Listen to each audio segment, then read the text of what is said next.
You are listening to the Maple Footy podcast. This is the unofficial football podcast of the North. I'm your host, Sam Little. Find me at official Sam Little on Instagram. There's nothing left to say except for sit back, enjoy, and welcome to the show.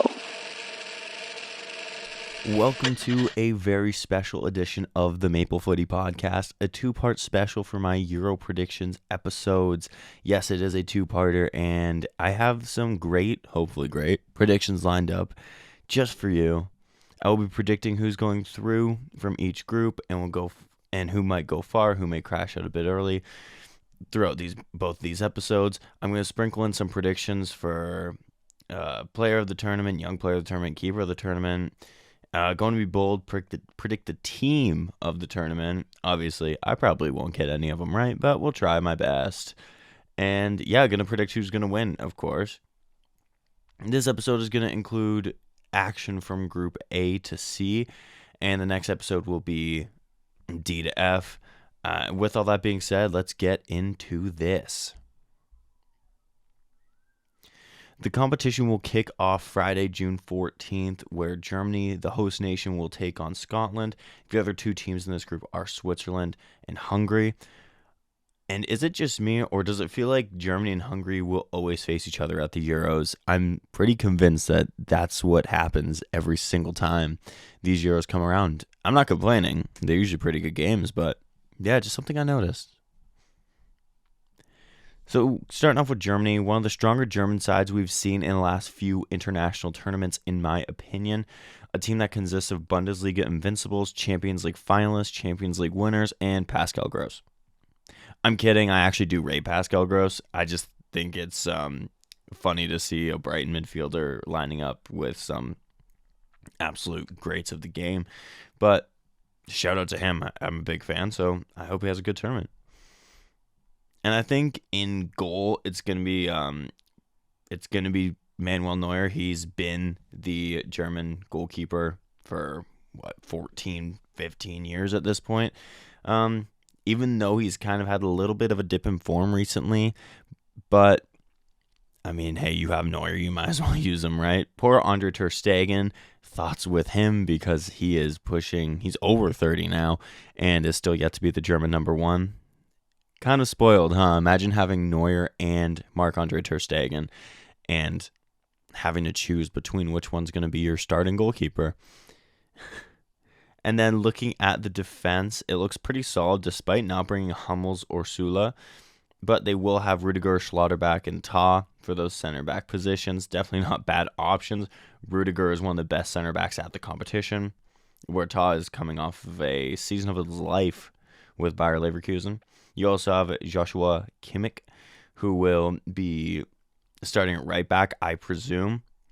And once again, one of the best in the world in that position. And their midfield is quite strong too. Omissions of Brandt, Goretzka, Adeyemi, and Gnabry don't seem like they're going to affect them. You have Gundogan, Musiala, Wirtz, and Sané. And, of course, Toni Kroos, who at some point will play his final game of his career in this competition. And up top is where they do look weakest. They have Undev of Stuttgart, who got 18 goals and racked up 9 assists in the Bundesliga, but has never actually played for Germany, so you really don't know what you're going to get. Havertz is hot and cold. You can flip a coin and have a better chance of predicting how he'll fare. And Thomas Muller, while he is a great player, isn't a player that's going to really get you goals at this point in his career. Despite this, though, I actually do think the host nation has actually a good chance of going all the way, and I wouldn't be surprised to see them lifting up that trophy. And my player to watch is 100% Wirtz. It feels like he's been around forever, but major injury blows stunted his early years. Still just 21 years old, and following his true breakout season with Bayer Leverkusen going invincible, he's definitely going to be one to watch. Looking at Scotland in this group, a team that will hope to make it out of the group this time around. And once again, I think they could. They have a pretty good squad this time around. Still, a lot of their mainstays, Captain Andrew Robertson, Kieran Tierney, Scott McTominay, Billy Gilmore, and Che Adams. They're going to need big tournaments from each of these players if they want to get out of the group, and it definitely won't be easy, but I think it is doable. Scotland has great work ethic and desire and have to outwork their opponents to take their chances when they come. I see them being a very defensive side for a good amount of their games, which means they'll have to be on top form defending, and they'll also have to take advantage of chances when they come. My thing is they don't really have an out-and-out goal scorer. Che Adams is he's a serviceable striker, but one of their top goal scorers for club play was Scott McTominay this season. So are you going to be relying on Scott McTominay to score your goals? Especially because for Scotland, he usually lines up at center back. So I'll be interested to see how they line up with that. And my player to watch for them is, of course, their captain, Andy Robertson. He's their best player and will be looking to lead by example. He's coming off of, honestly, probably his worst season with Liverpool in the league. But he is their captain. He is their best player. You're going to expect him to really turn it on for this tournament. Up next is Hungary. The last couple of Euros they've been involved in, they performed well and could definitely be proud of their performances. This feels like a different Hungary side to the one from the 2020, 2020 Euros. They feel younger and, pun intended, hungrier. Players like Szoboszlai and Kerkez will be getting their first taste of a big international tournament. And I think big things will be expected from both. Kerkez is coming off a breakout season with Bournemouth, showing he has been one of the best left backs in the Premier League, whereas Szoboszlai is coming off of a really shaky debut season that definitely did not set the world alight. He'll have something to prove this tournament, I think. And then you look at some of the old guard, and it could be a swan song for some of them. My player to watch is, of course, Szoboszlai. He's probably their most well-known player, and he is going to have to perform better than he did throughout the season. I do think there is potentially a good player in there, but he's going to have to turn up and not turn in those performances that he was turning in for Liverpool when crunch time came. He was crucial in their qualifying campaign, but they're going to need a lot from Szoboszlai. Finally is Switzerland, having shocked many people, making it to the quarterfinal of the last tournament, losing narrowly on penalties but beating world champions at the time, France. Switzerland will look to rekindle some of that 2020 magic that saw them knock out the French national team. They're coming to this tournament with another strong side. They have two top-class goalkeepers with Inter's Sommer and Dortmund's Kubel. Some quality defenders with Cher, Rodriguez, and Akanji, and I do think that their midfield is probably their strongest aspect with Shaqiri, Zakaria, and Xhaka. Yeah, Shaqiri is playing his football in the MLS these days, but that doesn't stop him from turning into prime Messi when he puts on the red of Switzerland. No, I'm not kidding. One of the best players you'll ever see is Shaqiri for Switzerland. Changed my mind. Their forwards are, I think, where they're weakest, but Donald Mbolo is capable of the spectacular at times. I think overall it is a strong squad that should manage to get out of this group, maybe in a best third place position or even number 2, as I think Germany's probably going to top this group. My player to watch is Xhaka, coming off of that invincible season and looks like he's playing some really great football in the middle of that park. We saw last time at the Euros when he was on his game, the team was on his game, so he's the real heartbeat. He was the man of the match in that performance against France when they did knock them out.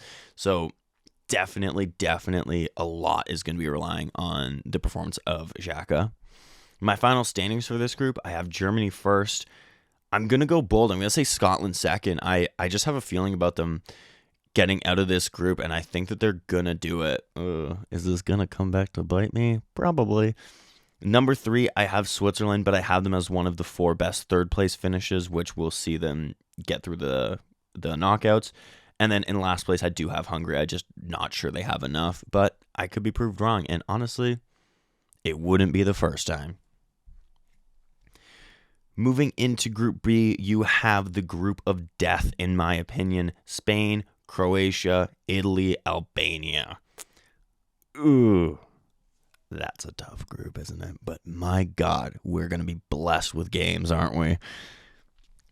Definitely not the golden generation of Spain's past, back when they did win the Euros in 2008, World Cup in 2010, and then the Euros again in 2012. But in the 2020 Euros, I think Spain did shock a good few people, making it all the way to the semis, going out on penalties to the eventual champions, Italy, who they'll, of course, play at some point this tournament. They're going to look to replicate that tough task of getting out of this group of death and getting to the semis, and obviously that step further and winning the trophy. Their defense is solid but aging. Keep an eye on Grimaldo for sure, following an unreal season with Bayer Leverkusen. Carvajal and Nacho will be some great much-needed experience. They know how to win. They know how to get the job done. It's what they do. Their midfield looks pretty sharp. Rodri, Williams, and Pedri in particular. Their forwards are hot and cold, of course. Torres, Morata, Olmo, and Hazalu. You honestly don't know what you're going to get with them. They could show up and be the greatest striker you've ever seen, or they could be the exact opposite of that. It'll be interesting for sure. But you never know. And I do think that they have more than enough to get to the next round. My player to watch for them is Grimaldo. Following his invincible season with Bayer Leverkusen, he was a very attacking left back. 10 goals, 13 assists. I'm sorry, that is just not the stats of a defender. Like, come on, that's crazy. He was solid defensively, so it'll be interesting to see how he does away from the German club. He only has one Spanish cap to his name, so I think this will be the tournament where he either solidifies himself as the left back for years to come, or we're going to see Marc Cucurella step in for him at some point in the tournament if things aren't going well. Next, we have Croatia. When the lights shine bright, Croatia lock in. Prove me wrong. A team that never truly looks down and out, even if all signs point to the fact that they should be. A third-place finish at the World Cup, knocking out teams like Brazil. Not bad. In net, I think we'll see Livakovic, who in my opinion was the best goalkeeper at that 2022 World Cup. He's a good shot stopper and not bad when it comes to saving penalties, if you remember those penalty shootout that he faced against Brazil. In defense, it looks like it'll be Jasper Guardiol, who will be the main man. He's following his breakout at that World Cup and a stop-start season for Man City, all things considered, but he did finish in red-hot form, which is the form you're going to need coming into a massive competition like the Euros. Their defense, of course, doesn't look great as it used to outside of him, but still serviceable for sure. Their midfield is predictably strong, although I still don't think they've replaced Rakitic, who's retired from international quite a few years ago at this point. But I do think this is probably Modric's swan song at an international level, even though I feel like we've been saying that since the last Euros, and now this is another Euro for him, and in between he played a World Cup, but, he can still go, and he's still one of the best in the world, so might as well still use him and bring him. I say use him and bring him like he's not going to be starting and like probably one of the best players at this tournament. And then with him you have Vlasic, Pasalic, Kovacic, and Brozovic. A lot of Vich. And they're all great options too. They're all great players. We know that. Their forwards, once again, it feels like Mandzukic's retirement. He still hasn't been replaced, but Perisic on the wing always turns up despite he's aging, and Kramaric is usually good for a couple goals at these tournaments. Player to watch, do I even need to say it? I've already alluded to it. It's Luka Modric, pushing 40, and he's still absolutely crucial to this team. He's undoubtedly the best midfielder, one of the best midfielders in this tournament, and he'll be looking to get that European Championship in his locker to add to that massive trophy haul that he already has. Defending champs Italy. A bit of a different look this time around, don't you think? Having missed out on 2 consecutive World Cups, but of course winning that Euro in between, the Italians are a tough one to predict this time out. Some players from that winning squad aren't going to be here, as well as some guys that just didn't get the call. With Insigne, Bernardeschi, Verratti, Zaniolo, Spinazzola, Immobile, and Locatelli all missing out on that call. Some are fair, like Spinazzola, who I'm a massive fan of, by the way, but he did get injured towards the tail end of the season. Bernardeschi, Insigne, and Verratti are all in less competitive leagues that they were at the time of the last Euros. So it was unlikely for them to get the call. Immobile is an odd miss. I know he is hot and cold for the national team, but it's a head scratcher given that they don't really have a consistent goal threat. And he's still bagging goals for fun at Lazio, so I don't know. I get it, but I don't get it, you know? And then for me, Locatelli is a massive head scratcher, not getting the call. Another good season for Juve after he originally broke out in that 2020 Euros. It's a strange choice to not have him here, and I think he'll 100% be a miss. Look at their goalkeeping options. Donnarumma was awarded the player of the tournament last time out, and he's been a shadow of himself since that tournament, if we're being honest. But I do expect him to be the starter. I'd be surprised if Tottenham's Vicario got the nod instead, but I'm not sure I'd be mad about it. And I think the defense is their highlight, although they don't have Bonucci, Chiellini, but they have Bastoni, Cambiaso, Mancini, and they're all still great players, especially Bastoni. Keep an eye on him. They're spoiled for choice at left back, but I do think DeMarco will get that starting spot ahead of Bologna's Calafiore, who enjoyed a breakout season. Their midfield looks a bit light. Another reason it's shocking not to see Locatelli here. But you've got Barella. He's a great midfielder, one of the best in Serie A last season, and was a standout last time out for the Italians. Pellegrini is also a good option, as is Fratesi. I'm shocked to see Jorginho still in the mix and still getting minutes in the lead up to this Euros. I'm not really sure what he offers the side anymore. Their attack, in my opinion, is where they look the weakest. Chiesa lit it up last tournament, and I would expect no different from him. He's a class player and has been dealt some pretty bad injuries, but he's still a great player. He's still doing the bits for Juve, and I think that he's going to do the same for Italy this time out. But he's the only real game changer. Maybe El Shaarawy, as he's always been exciting through his career, but I don't know. They look very light on options in the attack, but maybe someone will prove me wrong. My player to watch, I've actually got two. Firstly, DeMarco. Something about Italian left backs, I guess. Last time out it was Spinazzola, and this time I expect big things from DeMarco. One of the best in Serie A this past season, and has been an interregular for a few now. This will be his first major tournament for the national team, and in my opinion, he's one of the top 5 left backs in the world at absolute worst. And you could genuinely make a case for him being number 1. And if you don't know him, you're going to get to know him in this tournament, I think. My other is, of course, Chiesa. He captivated the world last time out. He was so good, was a proper winger that gets you off your seat. And now we're going to see what he can do this time out. Although I do think he has an uphill battle being the star man. And I'm not sure how much help he has up there. But once again, maybe someone will prove me wrong. Last but not least is Albania. And unless we're in for an absolute unreal surprise in the group death, which has happened before, I really don't see Albania getting out of this group and could be lucky to pick up a point.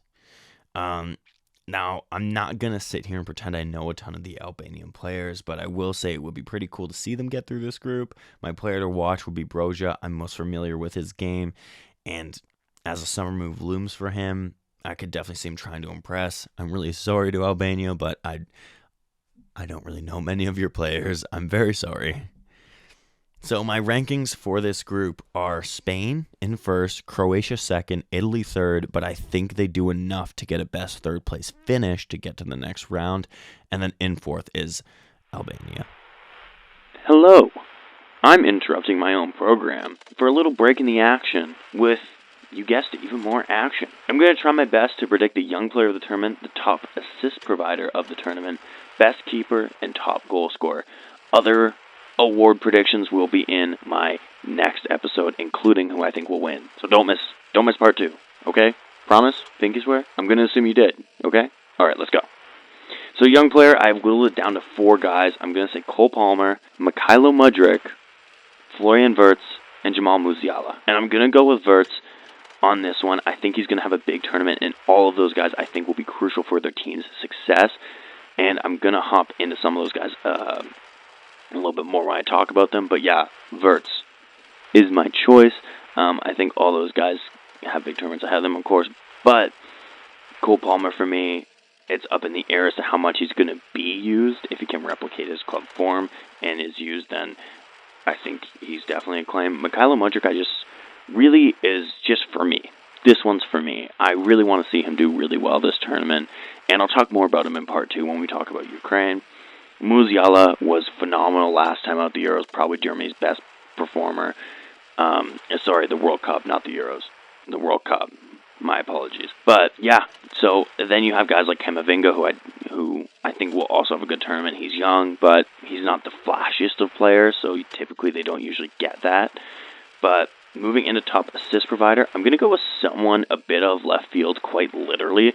Left back Federico DiMarco. I don't know why. I can just see him whipping in cross-field passes all day long to Chiesa, and just seeing Chiesa finish him off. My best keeper, I'm going to go with the man from France that plays in Milan. Give me Mike Maignan. I think he has a big tournament, going to have a point to prove, being the new number 1 for France, and he is a class goalkeeper. And top goal scorer, I just got a weird feeling. I have a strange feeling. I'm going to talk about him even more. Come when I talk about Serbia, I'm going to go Dusan Vlahovic. I don't know why. I just have that feeling he's going to light it up. I could be wrong and he gets no goals, but I don't know. I just have that weird feeling. We'll see, though. We'll see. Prove me right, please. But now we will resume with your regular scheduled Maple Footy podcast. Moving into Group C, the final group of this episode before we head into part number 2. Pretty good group, I would say. Pretty evenly balanced. Slovenia, Denmark, Serbia, and England. I think it's a pretty well-balanced group, and I think it'll be an interesting one to watch for any neutral. So first, we're going to look at Slovenia.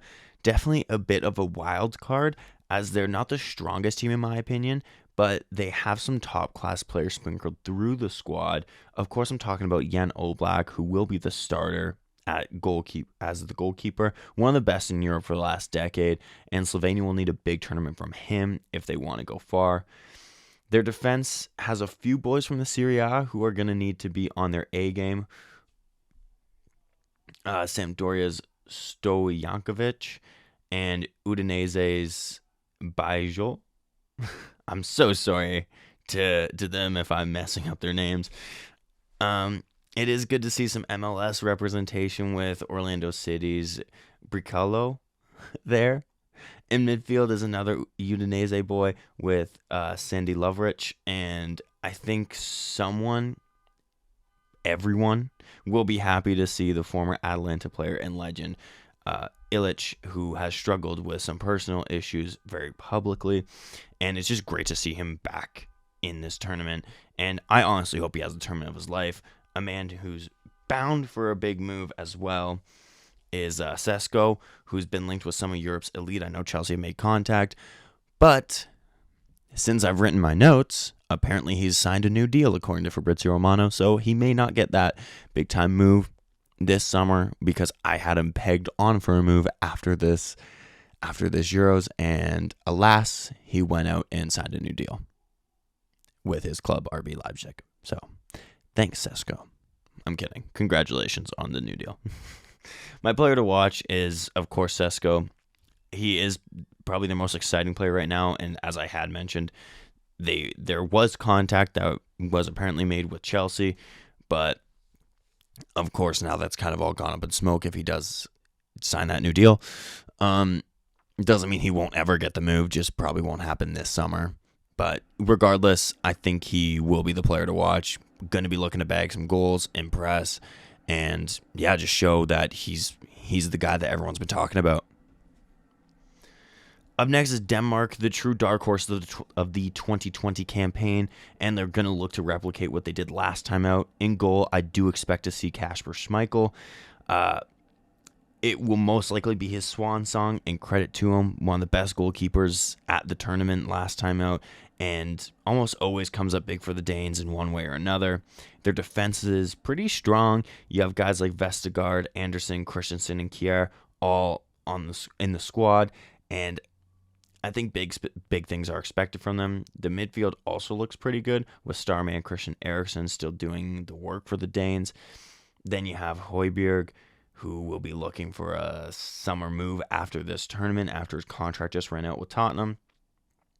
They got Jensen, or Jensen, sorry, and the Norgard are also two very good options to have. And in the attack, you have Dolberg, who was a good performer last time out, and then also Damsgaard. We all remember where we were for that rocket free kick, right? And against England in the semifinal. What a strike, huh? Another one, maybe, this time out? My player to watch, I didn't mention him, is Rasmus Højlund, a Manchester United player who will be looking for a big tournament to prove the doubters wrong. I do think there's a player in there, but he wasn't set up for success at United. A lot of times I honestly just felt bad for him because he wouldn't be getting chances because he wasn't getting the ball played to him. How as a striker can you score if you don't get the ball played to you? So I think he's going to be wanting to prove doubters wrong and do his country proud. So hopefully a big tournament for him, and we'll see how it shakes out. Serbia quietly have a really good team heading into this tournament and could cause a few upsets. They have 3 quality goalkeepers. I'm interested to see who will be the number 1. I hope it's Petrovic, as he's the Chelsea boy. So I want to see what he can do in this big stage. They have some quality options in the defense as well. Fiorentina's Milanovic and RB Salzburg's Pavlovic are set for some big minutes, I think. In the midfield is Milinkovic-Savic, a man who's been in Saudi this past season. He's still a very good midfielder and at times was looking like he was going to get that big money move to one of the boys in Europe, but alas, he went to Saudi. Still a very good player. Torino's Ivan Ilic and Fulham's Sasa Lukic got themselves a spot on the plane as well. On the wing is Juve's Luka Kostic.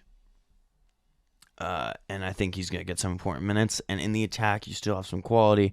35-year-old Fenerbahce man Dusan Tadic will be there despite his age. He still has something to offer this side and some moments of quality left in him. Luka Jovic, to me, is a wild card.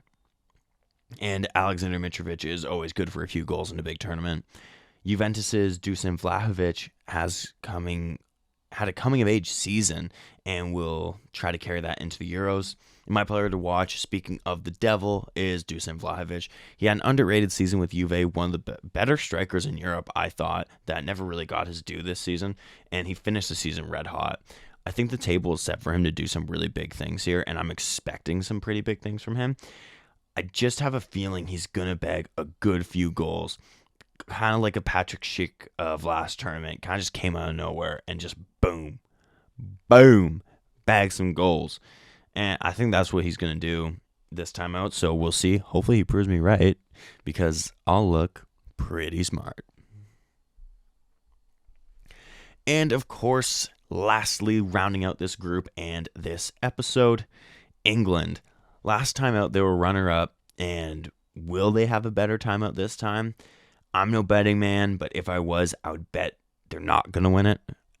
I think a major reason is because of the guy in the dugout. I just don't think he has it in him, and he's taken this team as far as he can. But in the net I'd be absolutely shocked if Pickford isn't number 1, as he's been the number 1 for the last 7 years. I'm not his biggest fan, but he can pull off some clutch saves and has for England in the past.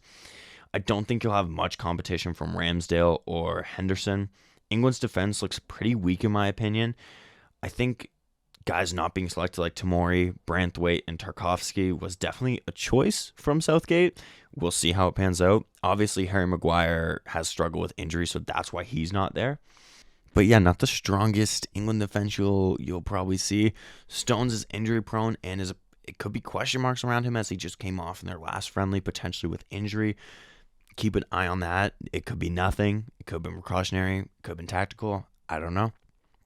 I rate Gurhi, and I think he should be starting alongside him, no question about it. Question marks for Lewis Dunk, in my opinion. And it's good to see Joe Gomez here, even though I don't think he'll be much more than a utility man. But he might pick up some minutes if he's needed. In the midfield, Declan Rice will look to be the general for the Three Lions, where I actually think Southgate will partner him with Trent Alexander-Arnold, as there have been lots of rumors about that. TAA was given the number 8, and yeah, you're not going to give the number 8 if the guy's going to be playing right back.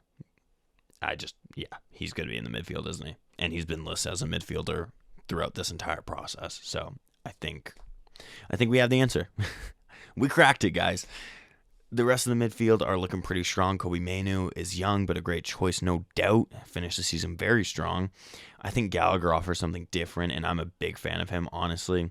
And we'll be hoping, and I think he's going to be hoping to make an impression after not featuring at all at the World Cup. Bellingham will be looking to carry forward his La Liga form, and Foden likewise with the Prem, as he always struggles when he comes away from the Pep side to play with England. Cole Palmer will also be hungry for minutes and could be crucial for England, in my opinion, if he's given a chance. In the attack, this feels like a make-or-break moment for Saka, as he's been slandered a lot this season for his performances in big games, and what better way to prove people wrong than to show up on one of the biggest stages and do it right now. It's good to see guys like Bowen, Eze, and Watkins all get the call, and hopefully they get some minutes to make an impression. Once again, I'm not sure they'll be given the chance, but hopefully they are, especially Watkins in particular. Phenomenal season, and honestly, he should be starting, but I'm not sure he will be. And of course, up top is Harry Kane, the captain of the team, and he's going to be starving for this trophy. And speaking of him, let's hop into our player to watch, and it will be Harry Kane. I always find, despite him scoring a lot in big tournaments, Harry Kane doesn't have the same overall performance that he produced at club level. I'm not the biggest fan of Kane, but he is one hell of a player and has genuinely had a Ballon d'Or worthy year with Bayern Munich, if we're being honest. What's holding him back is his lack of silverware, so potentially perform well here and win it all. Maybe he gets the Ballon d'Or, and he could finally win his first professional trophy, and what better way to do it than being the captain of England, winning the Euros with them. And my ranking for this group is going to go in first, England. Then second, I'm actually going to go big and go Serbia. Third is Denmark, and I also think, like the other two third places in this episode, I do think that they have enough for a best third place finish. And in last, I will say, is Slovenia. So that was, of course, part 1 of 2 of the Maple Footy podcast Euro 2024 predictions. I'm going to keep this ending short and sweet, as we're going to hop right into part 2. Check part 2 out for even more predictions. Thank you so much for listening. Find me on Instagram at officialsamlittle. And until part 2 comes out, cheers.